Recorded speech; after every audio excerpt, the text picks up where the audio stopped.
My mother-in-law is so nasty that I have to divorce my husband because I simply can't put up with her. And guys, I'm going to tell you exactly why I decided to leave. Because, well, my husband would not stand up for me and did this in front of his mom. I'll be rambling a little as I'm very mad right now. Sorry for my bad English, it's not my first language.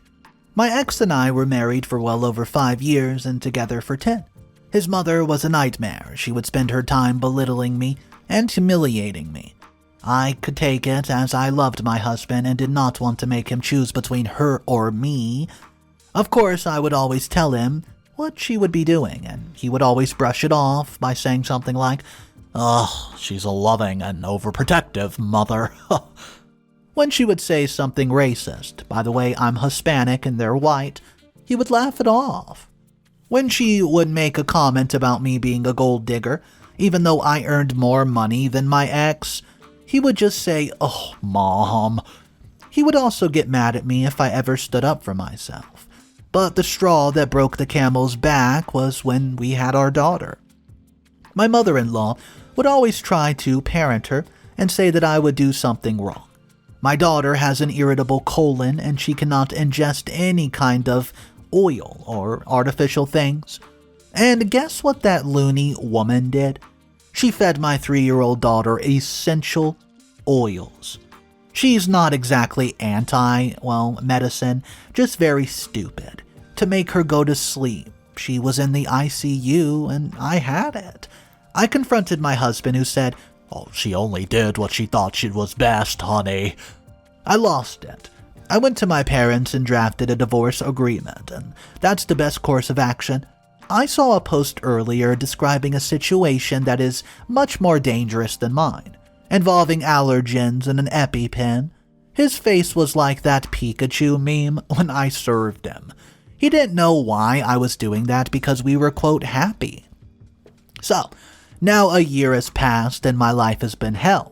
My mother-in-law tried every dirty trick in the book to take my daughter.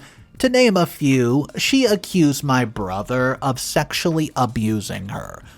She accused me of neglect, and she accused me of taking drugs and leaving them in the toddler's reach. Guys, she's insane. She accused me of endangering my daughter by leaving a random man in the house. The list goes on and on. During this time, my ex's excuse was that I broke his heart and I had to understand his mother. She only wants what's best for him. Luckily, I got good representation and even got my daughter full-time, minus some weekends or visitations. I could prove that my daughter was endangered by his mother. So now to the advice part, right? I knew that my ex needed to be permanently in my life because of my daughter, and I was learning to live with that. He was very cold with me because, again, I broke his heart. Now, 2 things have come together. Number 1, my ex-brother-in-law got married to an African-American woman, so of course my ex-mother-in-law flipped out. Number 2, I started dating again. My ex-boyfriend is a great guy, and he stood up for his wife. Go figure, it's possible. I stayed in contact with him because we were friends and he was a mediator and fought with his brother quite often, so my brother-in-law actually stood up for his wife. And my ex-husband got his pants in a twist. You see, my brother-in-law basically opened his eyes to how crap he was being, and their mom treated me the same way that she's treated his wife, and finally my dent ex started to understand. The guy I'm seeing now is great. I've even met his parents and his mother is normal. She treats me like an actual human being and has already invited me to many family functions and tries to make me and my daughter feel welcome. My ex got wind of the situation through a mutual friend, and guess who is now flipping his lid? He starts to bring flowers and chocolates. I don't even like chocolate. To pick up our daughter. He sends me cards and text messages with little heart emojis and who knows what else. Yesterday was the quote best thing, right? My daughter was at my mother's place and I was at home with my boyfriend. He appears to be at the front of my door crying and clutching my engagement ring, begging me to come back, and I said no and that he should go away. He would not, and I started demanding that I come out and talk to him. My boyfriend told him that he would call the police, and in his pathetic fashion, he threatened to beat my boyfriend up. I closed the door and let him go do whatever he wanted. Well, today, he picked up my daughter for a day trip, and when they came back, my daughter was asking if I loved my boyfriend more than her. Now, I'm at a loss for what to do. I already told my daughter that it's impossible because my love for her is infinite. And there's nothing bigger than infinite. But now I know that my ex is just trying to make my daughter hate me. I'm at a loss because I won't use my daughter as ammunition. But also, what the heck am I supposed to do? I'll never return to that man, but I can't take away the father of my daughter. Do you guys have any advice? What's up, everybody? Mr. Reddito here, and today's video is a wild ride because this next update is going to blow your socks off. Let's go ahead and jump into update number 1. Thank you, everybody. I need to vent and was feeling helpless. I'm so thankful for you wonderful people. I talked to my lawyer, who confirmed that we could have case for domestic violence by proxy. A social worker will be visiting us in the next few days to talk to my daughter about this, because apparently people want to spin the narrative around on me. I don't care if he wants me back. I don't love him anymore and will never get back together with him. Staying for the sake of our daughter would not make sense, as it's been proven that kids growing up happier in divorced homes than in an unhappy home. I tried talking to my husband when we were still married, and he would always brush it off. He would brush off everything his mother did, and I complained to him and told him that we needed to go to therapy, which he declined. He has his daughter on the weekends, and the court gave me majority custody because of his mom. Jeez, guys.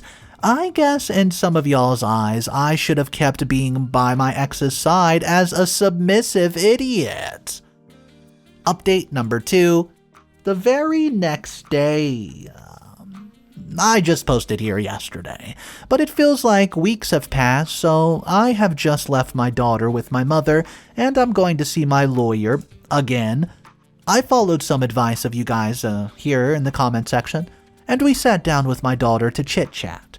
We knew we could not prompt any kind of response by asking overly specific questions, as per her therapist, so my mother asked my daughter, let's call her Kat. Kat, what do you and your daddy talk about? Kat just listed many toddler things, like how she talks about kindergarten, etc. When I was kind of relieved that the comment my ex made yesterday may just be a one-off, came the big bomb, right?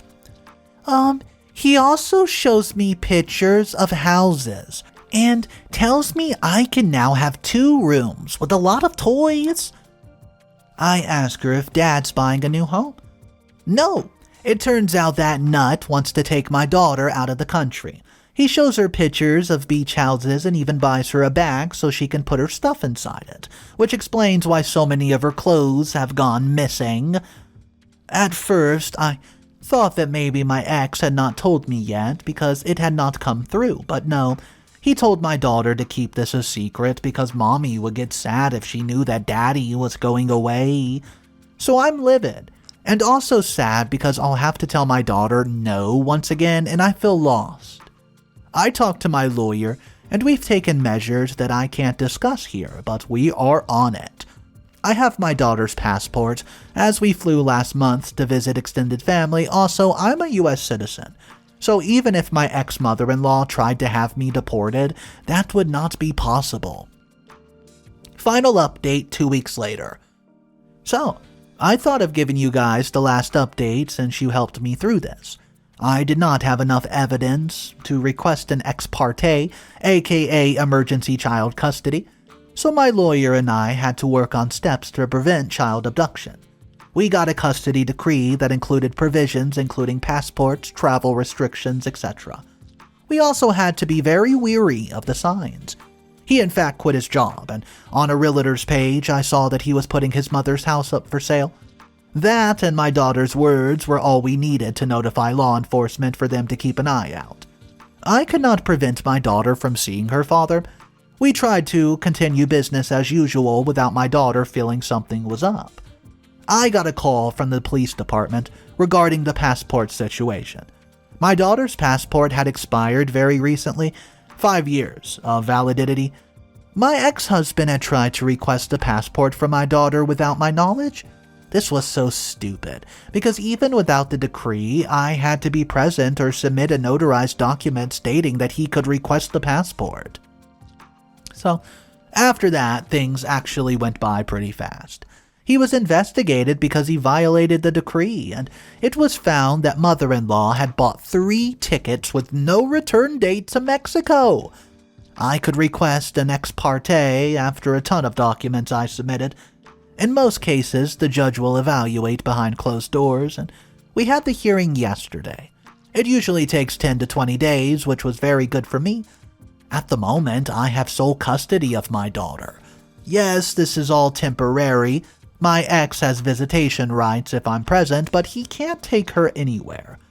This is once the investigations into him is closed, and I was cursed out by my ex and my ex-mother-in-law, and they said that they would try to contest this, but they have no leg to stand on.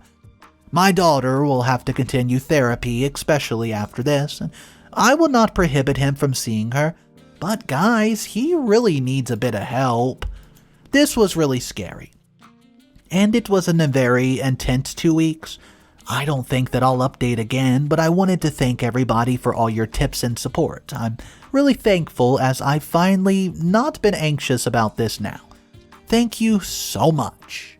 What's up guys, Mr. Reddito here once again. I have story number 2, and the title for it is this.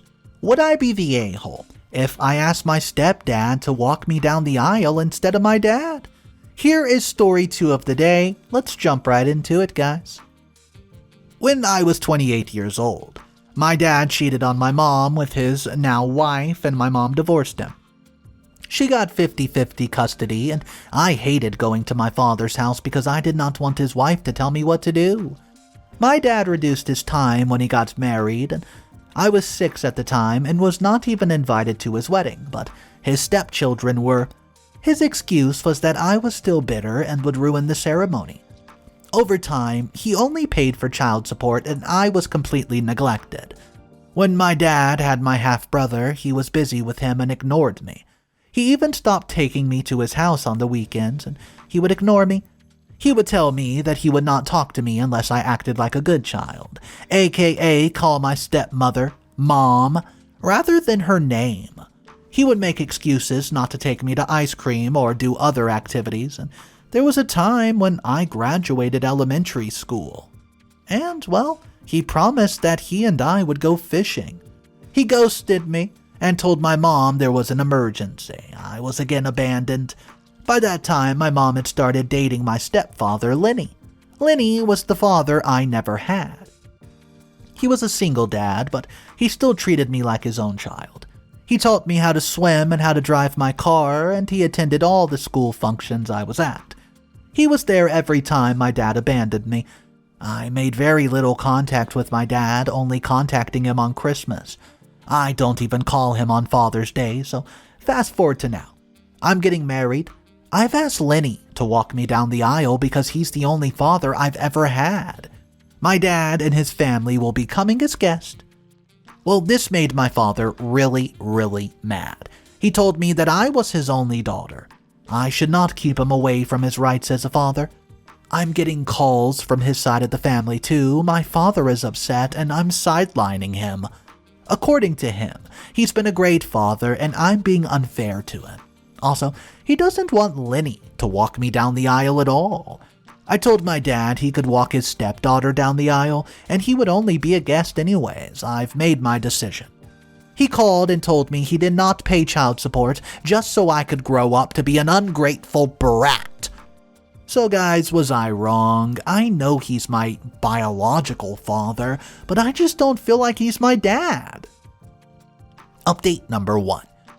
Sorry guys, I did not get the time to respond to replies, but I did read them in my spare time, and I'm currently at the airport waiting for our plane for our honeymoon. So I thought that I should give you an update. I got married 2 days ago. I can say that I'm relieved to know people don't think that I'm doing the wrong thing. So I did just that. I just texted my father that I'm not changing my decision. If he wants to come to my wedding, he can. I'm not going to force him. That did not work. He called my mom and, asked to talk to me about the situation. I was hoping that he would drop this, but no. He had to act as an entitled person, so I wrote him a long, lengthy message. I did not want to talk to him without getting interrupted. My dad interrupts a lot. I told him to give me one good reason why I should let him walk me down the aisle when he had never been a dad in my life. He never cared enough to make his marriage work with mom and decided to betray her and our family. Despite all that, I still loved him. But every time he left me and abandoned me, Lenny was, there. He was my dad growing up. I doubted he even knows anything about me. He's just some guy who used to pay child support and somebody I share DNA with. He's nothing like my father because he missed all the big events in my life. He never cared or even tried to be there for him. And he has the audacity to call me his daughter. Since he did not do his fatherly duties, I don't think I should do any daughter duties towards him. How can he possibly think he could, quote, give me away, when he already gave me away 20 years ago? A few minutes ago, and then he calls me and asks if this is what I have thought about him my entire life, and I ask him, where was he when I was graduating? Where was he when I won my first prize in my dancing competition? Where was he when I needed somebody to guide me?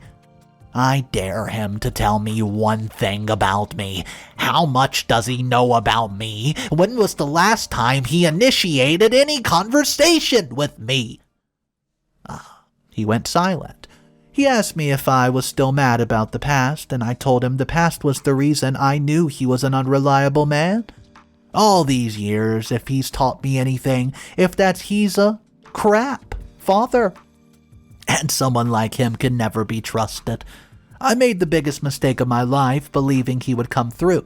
The only reason I never even bothered is because of what he did in the past. Lastly, I will not push him to come to my wedding. That's his choice. It's not that he's paying for it anyways. Well, that was it. Later, I get a message from my stepmother saying that what I said had broken my father. He's very upset, and I told her that if he's upset by the truth, he should not have asked to push my buttons. He has ignored me all my life. He doesn't get to play dad. My wedding, it went smooth.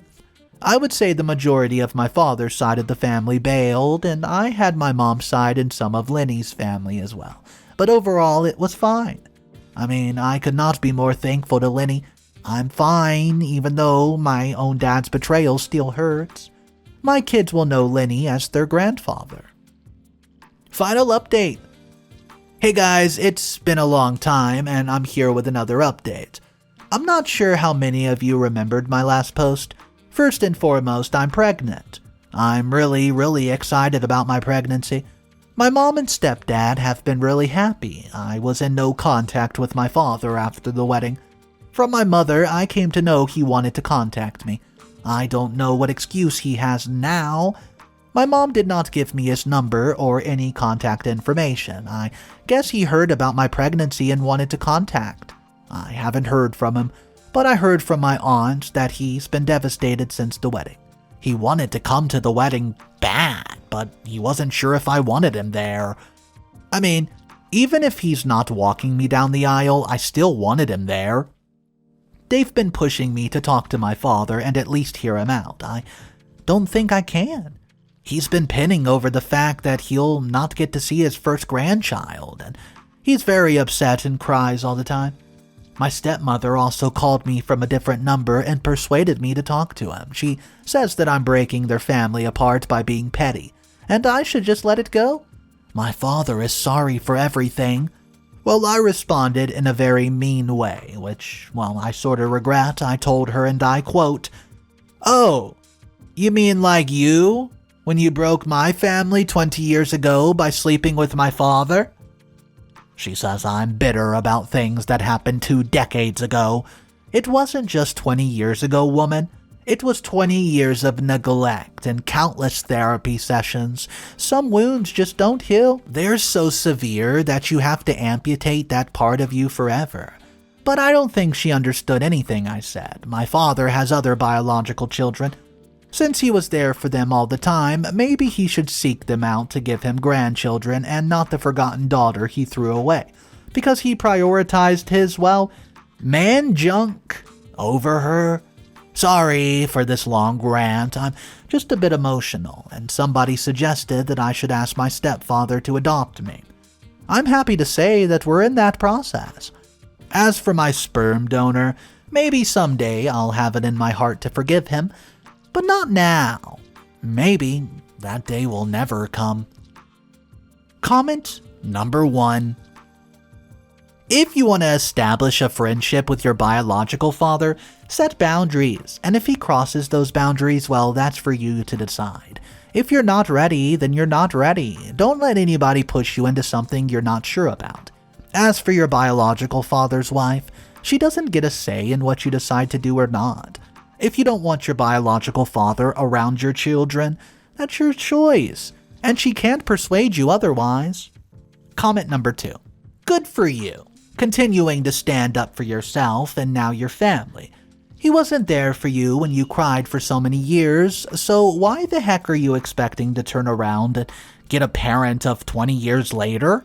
It's not your fault his delusion of what his family looks like is now broken because he was entirely absent and now must acknowledge the consequence of his actions. Keep him away from your kid. I wish you a lifetime of peace.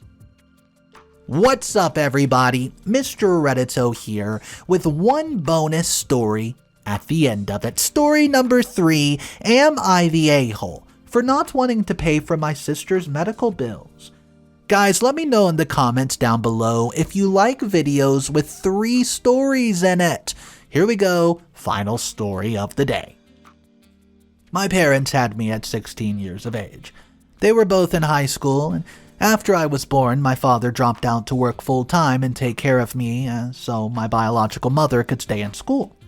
Eventually, after finishing high school, she realized that motherhood was not for her and left my dad and me. I was 2, and so I don't really remember her being around. After that, my father worked 3 times as hard to provide for me.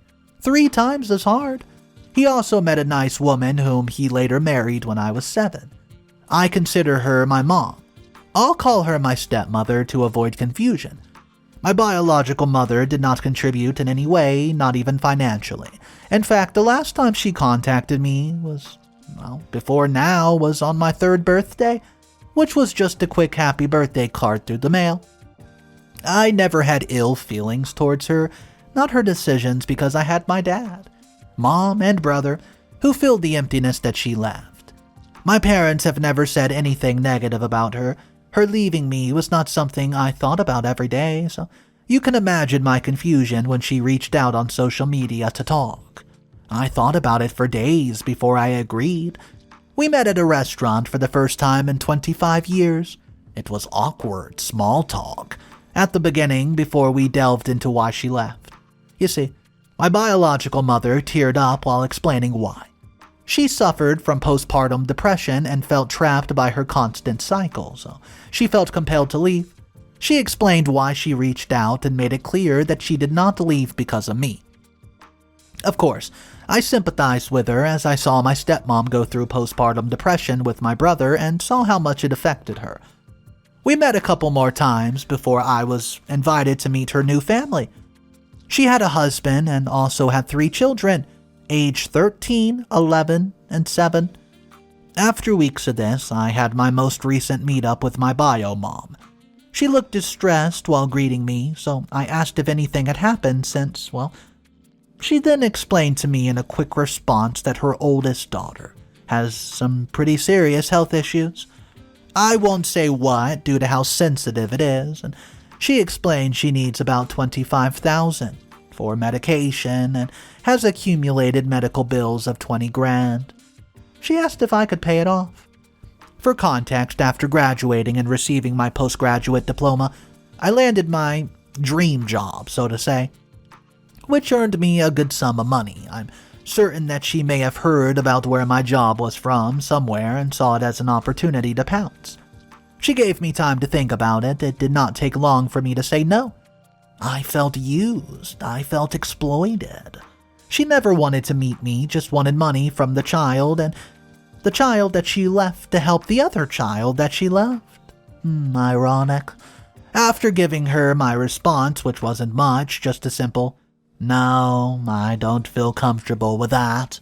Right there through a text message, I was soon bombarded with text messages from her husband telling me what a nasty piece of work I was, followed by more texts from my biological mother about how I'm so cruel for not helping out my sister due to my grudge against her. And then to top it all off, I was getting some messages from family members from her side of the family questioning why I was being so damn difficult. So guys, am I really terrible for not paying for my half-sister's medication and medical bills? Please let me know. Update number 1 and final update of the story. Hey everybody. So, thanks for the feedback and the support. I just wanted to answer some questions and provide a bit of clarity. I've learned more about what was happening in my mom's family. First of all, I questioned why she had 3 more children despite her postpartum depression. It turns out that she and her husband found out early on about the severity of their first daughter's illness. They had 2 additional children, as savior siblings for their oldest daughter's medical treatment. Neither of them was a match though. I've currently blocked her and her husband, and I did not go into this expecting to reconnect with my bio mom. That wasn't the plan. I already had a mom, and I did not need another one. I just wanted to give her a chance to explain herself. I never wanted a mother-daughter bond just to be cordial or friendly. My family, though, supported me in meeting with my biological parents, and I did not blindside them. I'm happy with my own family and don't need her to, quote, complete it. It's not that, well, it's not her leaving that bothers me, no. It's her current actions. But even through that, I will sympathize with her only on the basis that she suffered from PTSD. When my biological mother left, my grandparents or biological aunt stood by my dad. They raised me alongside my parents, and they say she always has been mentally unstable and manipulative. I feel bad for my half-sister, but I can't give her the money. Sometimes I wish I would have ignored my biological mom from the beginning. Also, I blocked the strangers calling my phone a while back. I just forgot to add that in. Alright guys, I want to know your opinion on story number 3. But first, drop a comment down below and tell me for story 1, 2, and 3 if you think OP was the a-hole or not. If you want to discuss the stories as well, that's cool, but go ahead and tell me if OP is the a-hole or not. Okay, so for story number 3, I do want to talk about that one. Do you agree that OP was in the right for not paying for the medical bills? Some of the comments were actually leaning towards, OP, you should have just helped out. You have the money to do it, and it's very obvious that your mom's trying to come back into your life. Guys, I don't necessarily agree with that, because like OP said, it's, well, OP's money, and OP felt a little exploited by the biological mother just coming back into the life of OP. So let me know your thoughts about that one. Thank you for joining me on this 3-story exclusive video, and if you like this format, let me know in the comment down below if you like 3 stories in a video. My name's Mr. Reddito once again. Drop a subscribe if you want daily videos. I'll see you tomorrow, and remember, it's cool to be kind. Peace.